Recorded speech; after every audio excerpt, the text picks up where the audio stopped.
Hello friends. दृष्टि के वार्षिकांक current affairs में आपका स्वागत है। ये दृष्टि का बिहार वार्षिकांक करंट अफेयर्स है और इसमें हम लोग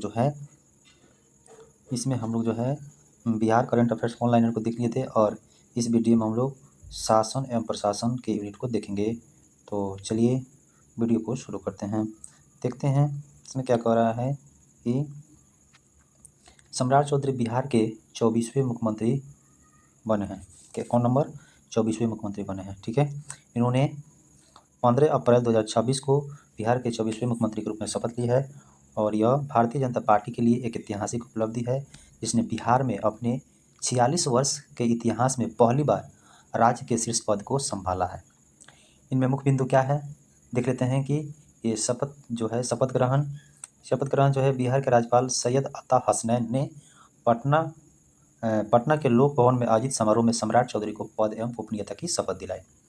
एक युग का अंत। नेक्स्ट पॉइंट करेगी, यह परिवर्तन राज्य के सबसे लंबे समय तक सेवा देने वाले मुख्यमंत्री नीतीश कुमार के इस्तीफे के बाद हुआ, जिन्होंने राज्यसभा चुनाव लड़ने और उसमें शामिल होने के लिए पद छोड़ा। ठीक है, उन्होंने क्या किया कि राज्यसभा उन्होंने डिसाइड किया कि फिर से उन्हें राज्यसभा चुनाव लड़ना है और इसलिए उन्होंने अपने पदों की त्याग कर दी। मुख्यमंत्री के बारे में देखते हैं। मुख्यमंत्री के साथ साथ जेडीयू के विजेंद्र प्रसाद यादव और विजय कुमार चौधरी ने उप मुख्यमंत्री के रूप में शपथ ली है। यानी उप मुख्यमंत्री के रूप में कौन कौन शपथ लिए, तो विजेंद्र प्रसाद यादव और विजय कुमार चौधरी।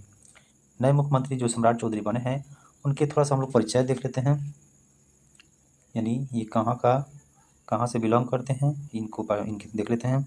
16 नवंबर 1968 को इनका जन्म हुआ था और ये सम्राट चौधरी जो है वरिष्ठ नेता शकुनी चौधरी के पुत्र हैं। विविध राजनीतिक करियर, उन्होंने पूर्व में आरजेडी और जेडीयू सहित विभिन्न सरकारों में मंत्री के रूप में कार्य किया तथा वर्ष 2017 में भाजपा में भी शामिल हो गए थे। मंत्रिमंडल और विभागों का आवंटन, नई सरकार ने प्रशासन और विकास कार्यों की गति को तीव्र करने पर ध्यान केंद्रित करने के संकेत दिए हैं। मुख्यमंत्री के विभाग जो है सम्राट चौधरी ने गृह विभाग, निगरानी, स्वास्थ्य और उद्योग जैसे महत्वपूर्ण विभागों सहित कुल 29 विभाग अपने पास रखे हैं। कितने विभाग, तो ये 29 विभाग अपने पास रखे हैं। उप मुख्यमंत्री विजय कुमार चौधरी को शिक्षा और परिवहन सहित कुल 10 विभाग दिए गए हैं, जबकि विजेंद्र प्रसाद यादव वित्त एवं ऊर्जा विभाग का कार्यभार संभाल रहे हैं। नीतिगत समन्वय, विश्लेषकों के अनुसार केंद्र के साथ नीतिगत समन्वय और अधिक मजबूत होगा, जिससे राज्य में प्रमुख अवसंरचना तथा औद्योगिक परियोजनाओं को गति मिलने की संभावना है। ठीक है, बिहार मंत्रिमंडल या मंत्रिपरिषद को थोड़ा हम लोग एक झलक में देख लेते हैं। ठीक है, श्री सम्राट चौधरी जो कि मुख्यमंत्री बने हैं, इनके पास सामान्य प्रशासन, गृह, मंत्रिमंडल सचिवालय, निगरानी, निर्वाचन, नागरिक उड्डयन तथा वे सभी विभाग जो किसी अन्य मंत्री को आवंटित नहीं है। श्री विजेंद्र प्रसाद यादव जो कि उप मुख्यमंत्री के पद ग्रहण किए हैं, इन्हें वित्त और वाणिज्यिक कर विभाग सौंपा गया है। वहीं श्री विजय कुमार चौधरी जो है ये भी मुख्यमंत्री बने हैं और इन्हें जल संसाधन और संसदीय कार्य विभाग सौंपा गया है।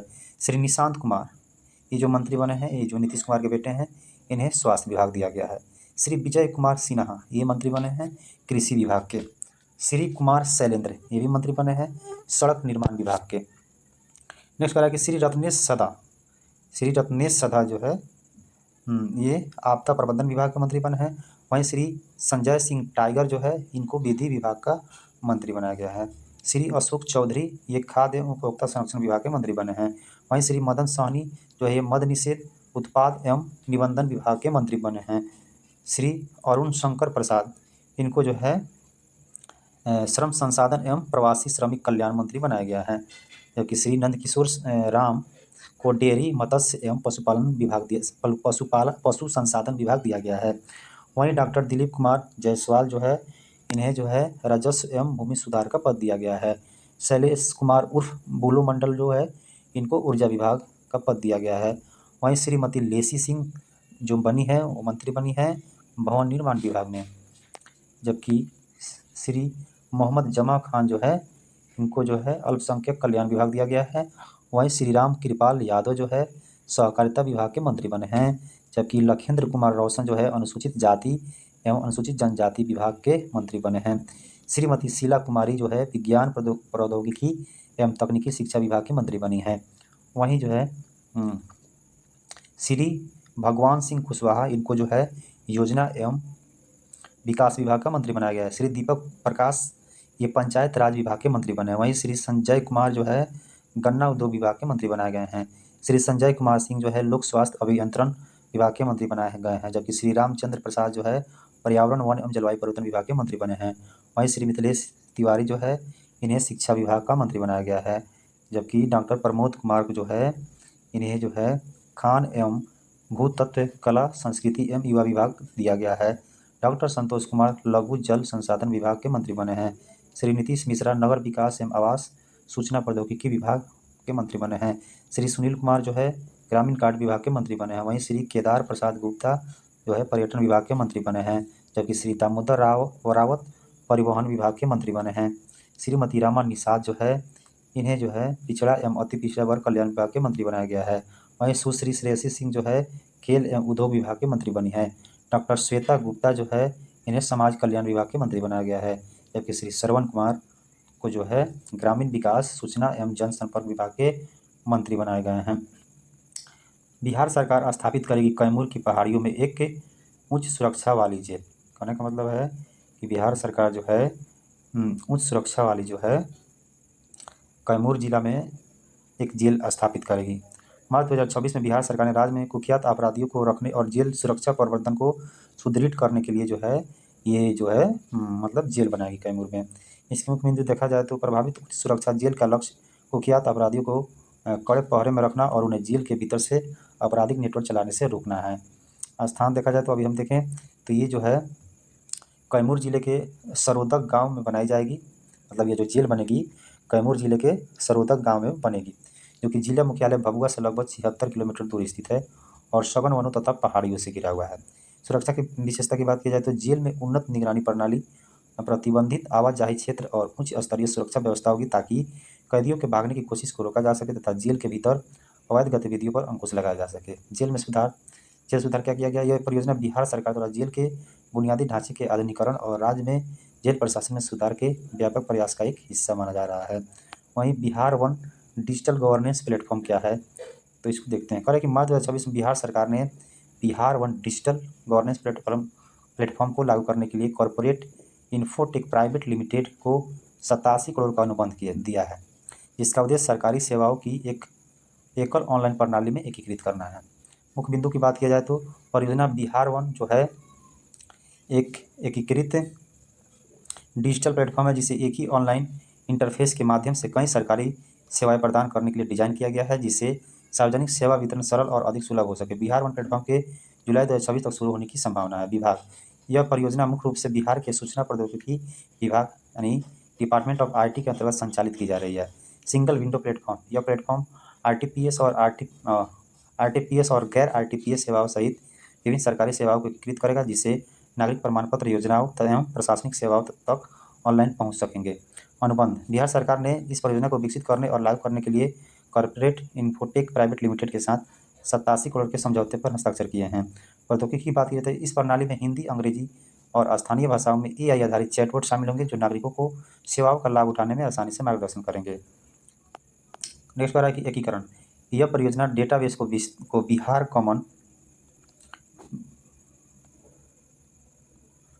कॉमन सोशल रजिस्ट्री से जोड़ेगी, जिससे दस्तावेजों के दोहराव में कमी आएगी और सेवा वितरण में दक्षता बढ़ेगी।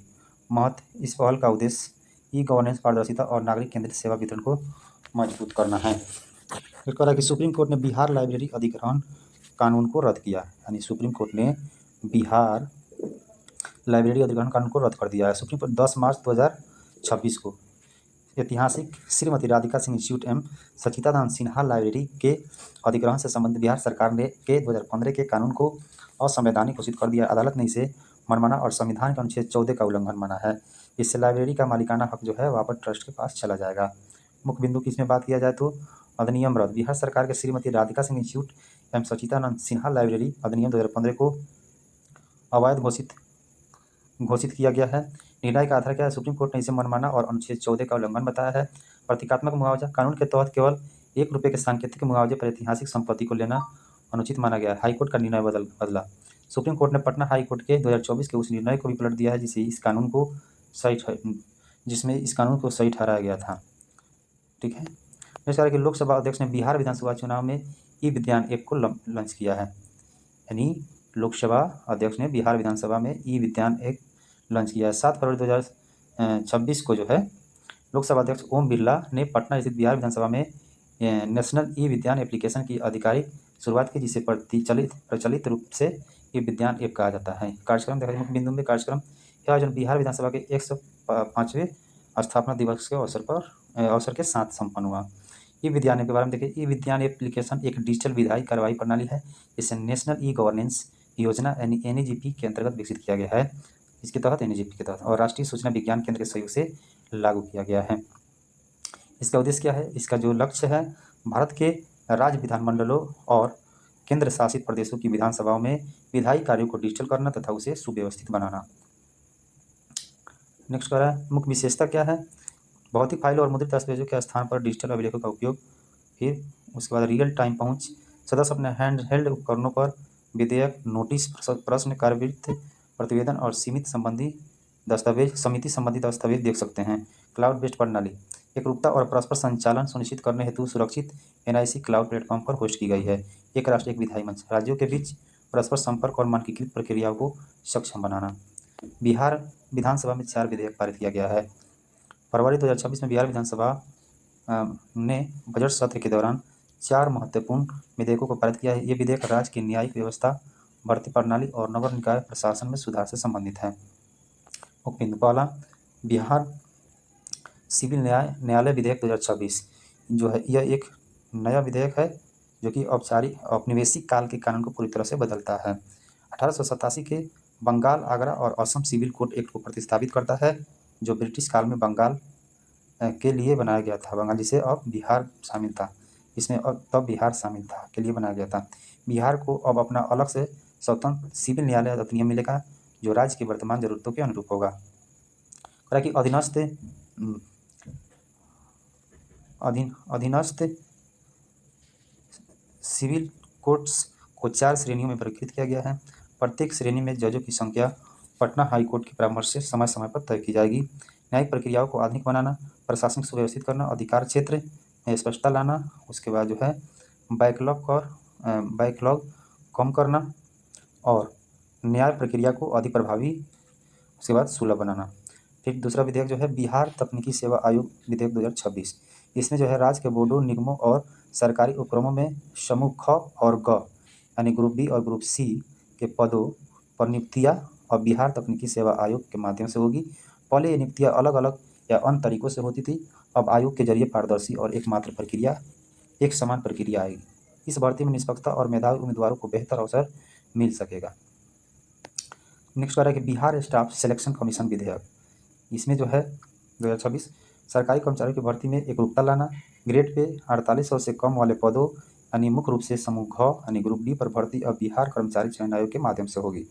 इससे भर्ती प्रक्रिया में पारदर्शिता बढ़ेगी और नियमों में यूनिफॉर्मिटी आएगी।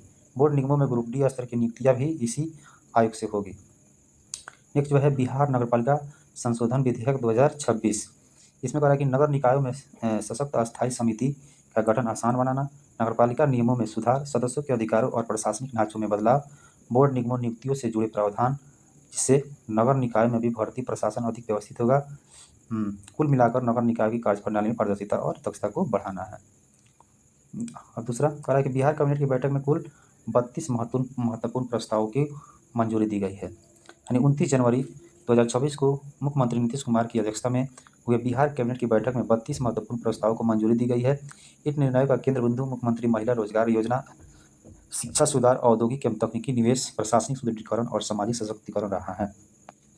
मुख्य बिंदु देखा जाए तो मुख्यमंत्री महिला रोजगार योजना, इसमें जो है महिला रोजगार योजना महिलाओं को स्वरोजगार शुरू करने हेतु 10,000 की प्रारंभिक सहायता तथा प्रदर्शन और आवश्यकता के आधार पर 2 लाख तक की अतिरिक्त वित्तीय मदद दी जाएगी। शिक्षा एवं छात्रवृत्ति सुधार, SC/ST प्री मैट्रिक छात्रवृत्ति 2025-26 से कक्षा 1 से 4 तक जो है 1200, कक्षा 5 से 6 तक 2400, वहीं कक्षा 7 से 10 तक 3600 वार्षिक। ST/ST छात्रवृत्ति कक्षा 1 से 10 के लिए 6,000 वार्षिक वहीं SC/ST पोस्ट मैट्रिक अधिकतम वार्षिक सीमा पुनर्निर्धारण हेतु नियमों में संशोधन। BC/EBC की प्री मैट्रिक संशोधित दरें 2025-26 से लागू। वहीं BC/EBC मेधावृत्ति पारिवारिक आय सीमा 1.5 लाख से बढ़ाकर 3 लाख। नेक्स्ट आ रहा है कि PM श्री योजना 47 चयनित प्रारंभिक विद्यालयों के लिए 40 करोड़। वहीं संस्कृति पर्यटन एवं पर्यावरण डुमराव बक्सर उस्ताद बिस्मिल्लाह खां संगीत महाविद्यालय के लिए 87.81 करोड़। पटना जू टॉय ट्रेन के पुनः संचालन हेतु जो है 5.81 करोड़। कितना? 5.81 crore. Eco tourism Bihar eco tourism development society के गठन को मंजूरी। वहीं औद्योगिक व तकनीकी विकास GCC नीति राज्य में तकनीकी विकास के लिए बिहार वैश्विक क्षमता केंद्र नीति 2026 को मंजूरी।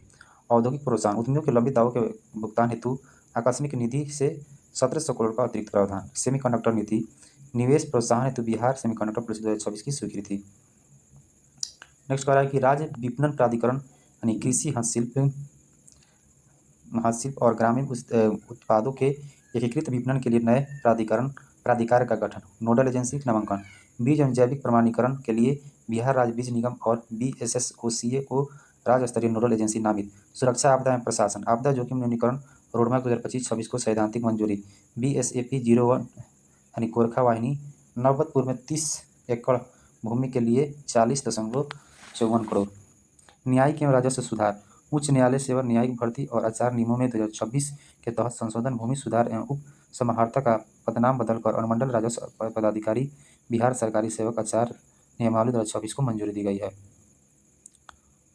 नेक्स्ट कर रहा है स्वास्थ्य निर्माणाधीन मेडिकल कॉलेजों और अस्पतालों के लंबित भुगतान के लिए 500 करोड़ की अग्रिम स्वीकृति दी गई है।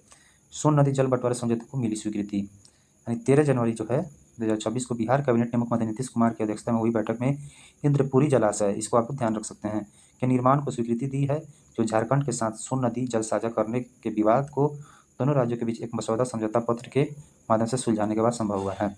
मुख्य बिंदु इसमें क्या है? CWC की स्वीकृति यानी केंद्रीय जल आयोग ने जल साझा करने के मसौदा समझौते को स्वीकृति दे दी है। नेक्स्ट कह रहा है कि कैबिनेट की स्वीकृति बिहार कैबिनेट ने झारखंड के साथ मसौदा MOU पर हस्ताक्षर करने के लिए जल संसाधन विभाग के प्रस्ताव को भी स्वीकृति दी है। रोहतास जिले में इंद्रपुरी जलाशय परियोजना के निर्माण को सक्षम बनाना है। विवाद की पृष्ठभूमि वर्ष 1973 के बाण सागर समझौते के तहत अविभाजित बिहार को सोन नदी का 7.75 मिलियन एकड़ फीट यानी MAF जल आवंटित किया गया था। विभाजन के बाद झारखंड ने अपने लिए स्पष्ट हिस्से की मांग की, जिससे लंबी बातचीत हुई। जल आवंटन सूत्र अनुमोदित व्यवस्था के अनुसार अविभाजित बिहार को पहले आवंटित हिस्से में से बिहार को 5.75 MAF और झारखंड को 2.0 MAF मिलेगा। सिंचाई लाभ क्या होगा? इस परियोजना से बिहार के 8 जिलों में सिंचाई की क्षमता में सुधार होने की उम्मीद है। और ये जो जिले हैं, ये जिले जो हैं कौन कौन से हैं? भोजपुर, बक्सर, रोहतास, कैमूर, औरंगाबाद, अरवल, गाजी और पटना। कृषि एवं ग्रामीण आजीविका इसमें जो है कृषि एवं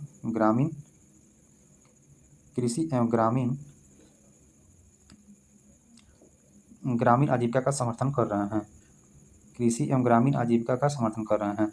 संघीय समन्वय यह समझौता पूर्वी क्षेत्रीय परिषद में चर्चाओं के माध्यम से सुलझाया गया, जो भारतीय संविधान के अनुच्छेद 263 के तहत कार्य करती है। आर्थिक और सामाजिक प्रभाव जल उपलब्धता में सुधार से कृषि उत्पादन, खाद्य सुरक्षा और बिहार के जल संकट प्रभावित क्षेत्रों में क्षेत्रीय विकास को सहारा मिलेगा।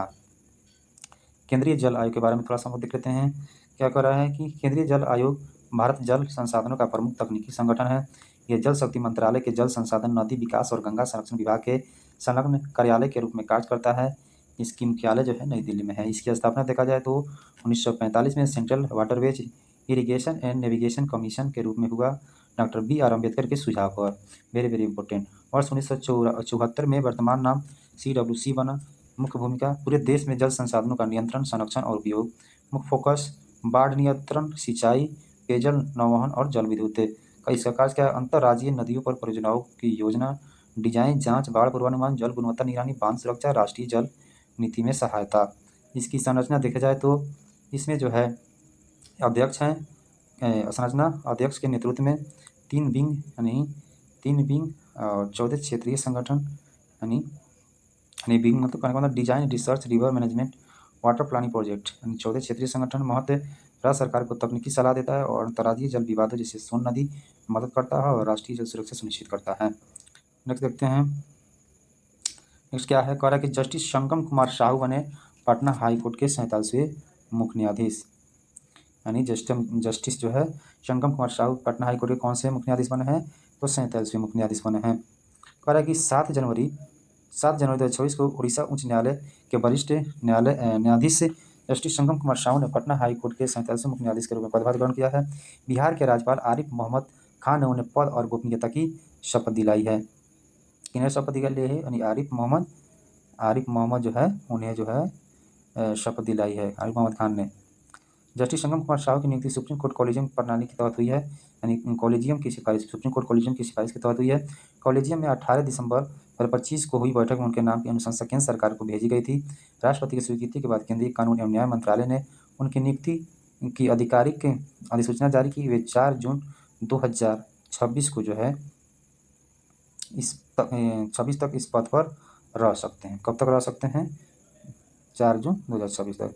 इससे पूर्व पटना हाई कोर्ट में जस्टिस सुधीर सिंह कार्यकारी मुख्य न्यायाधीश के रूप में दायित्व निभा रहे हैं। अभी आप लोग को बताना है कि पटना हाई कोर्ट के वर्तमान में मुख्य न्यायाधीश कौन है। इसका उत्तर आप लोग कमेंट में जरूर बताइएगा। नेक्स्ट कह रहा है कि वर्ष 1964 में जन्मे जस्टिस संगम कुमार साहू का कानूनी सफर जो है प्रेरणादायक रहा। उन्हें कटक के नया बाजार हाई स्कूल से मैट्रिक, स्टीवर्ट साइंस कॉलेज से बीएससी तथा उत्कल विश्वविद्यालय से अंग्रेजी और उड़ीसा में एमए की डिग्री प्राप्त की है।